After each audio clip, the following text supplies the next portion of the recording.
Զարմանալի հայ, զարմանալի հայ,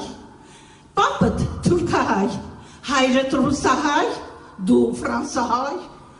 զարմանալի հայ, Սասունում ծնված, Բեյրութում ապրած,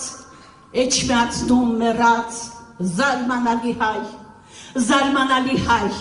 Եդեսացի հայր, աշտարակցի մայր, զարմանալի հայ, մի հայրենիք ու բյուր բնակավայր ու ծննդավայր, մի հայրենիք ու հազար թշնամի, հազար ջարդարար, տղադ Սևանում, թորդ Միլանում, ծորդ Թեհրանում, քո սերմը վաղուց քեզ չի հասկանում, առանց տատ ու պապ հայրենական հող, մայրենի լեզու առանց հայր ու մայր, զարմանալի հայ, որ որպես հյուր է իր տունը գալիս,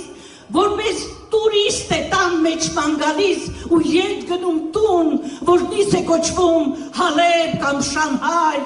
որ հող է ասում ապարաշխարին, սար է անվանում սարի նկարին, հրթիռի դարում իր հույսը դրած կռունկի ճամփին, արաքս է ասում գետի մի ափին, քարտեզ է կոչում երկիր, հող ու քար, ու կյանք համարում իր տառապանքը